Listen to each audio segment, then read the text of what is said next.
Bismillahirrahmanirrahim. Rabbi shrah li sadri wa yassir li amri wahlul 'uqdatam min lisani yafqahu qawli. Assalamualaikum warahmatullahi wabarakatuh.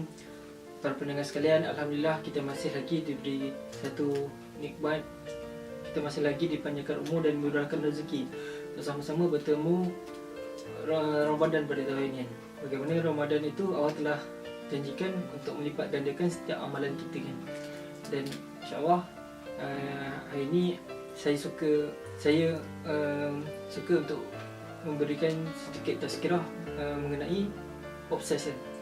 Apa itu obsesi kan?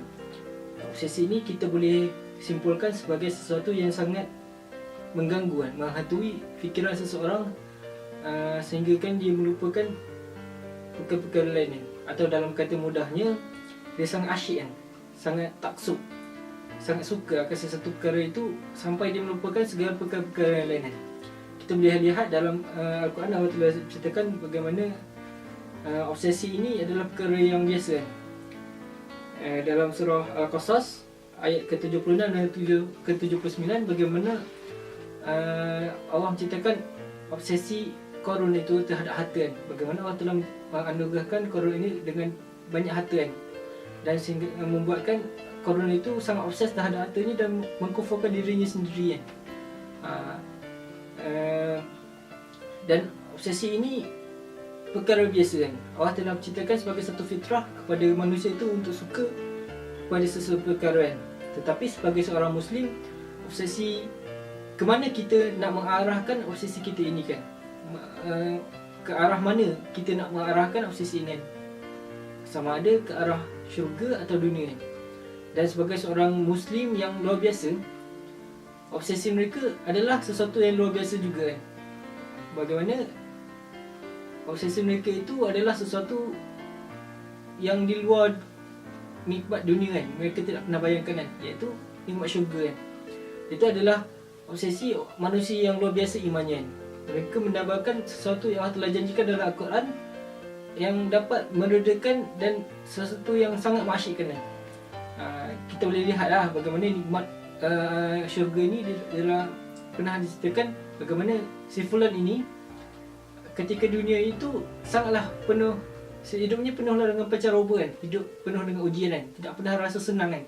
Tetapi ketika pada akhirat kelak, si fulan ini dimasukkan ke dalam syurga kan, buat seketika kan. Dan Allah telah menanyakan pada dia ketika, ya si fulan kan, pernahkah di dunia engkau merasa susah kan?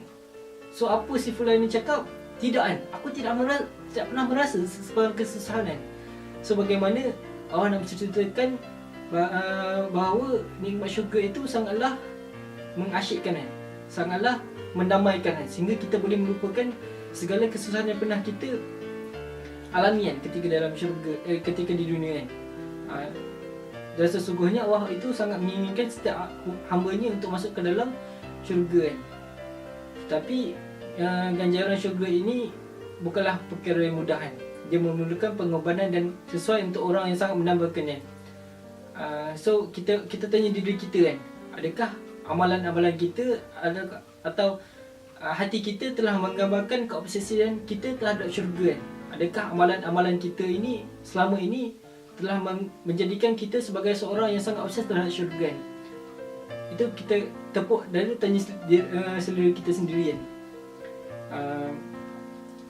Sukalah anda untuk analogikan kehidupan syurga itu buat orang yang mengobsesikan syurga itu sebagai bagaimana obsesnya pelajar yang berada di rantauan untuk pulang ke kampung halaman selepas lama berada di perantauan bagaimana mereka sangat rindu, mereka sangat ternanti-nanti untuk pulang ke kampung untuk merasai masakan ibu bapa mereka, peluk cium ibu bapa mereka kan. Begitulah juga sifat orang Muslim itu terhadap syurga kan. Bagaimana mereka sangat obses, sangat merindui, sangat ternanti-nanti untuk masuk ke dalam syurga dan merasai nikmat yang telah Allah janjikan. Sukalah anda untuk mengambil kisah sahabat Nabi yang sangat obses terhadap syurga yang bernama Anas bin Abdul Nadir, yang bagaimana ketika dalam perang Badar dia tidak dapat menyertainya dan dia sangat terkilan. dan dia berjanji pada Allah Subhanahu Taala yang dia akan berjanji kan, jika ada peperangan yang akan datang kan, yang dia akan mengikutinya. Dan ketika mana perang Uhud itu tiba, dia sangat gembira kan, sampai kan dia menyertai ini dan cerita kepada Sa'ad bin Mu'az kan, ya Sa'ad bin Mu'az, aku telah menghidu kan syurga di Bukit Uhud kan. Dan dalam perang Uhud itu dapat kita menyaksikan bagaimana Anas ni telah mati syahid kan, dengan terdapat beratus-ratus kesan anak panah dan pedang kan di tubuh mereka, sampai para sahabat tidak dapat kenal kan, kecuali ibu saudaranya kan.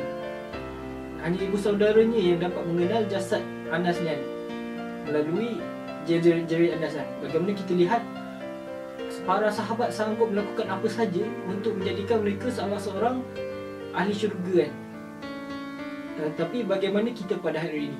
Adakah kita sudah obses terhadap syurga, atau adakah hati kita masih lagi terikat pada ganjaran, masih lagi terikat pada nikmat dunia sahaja?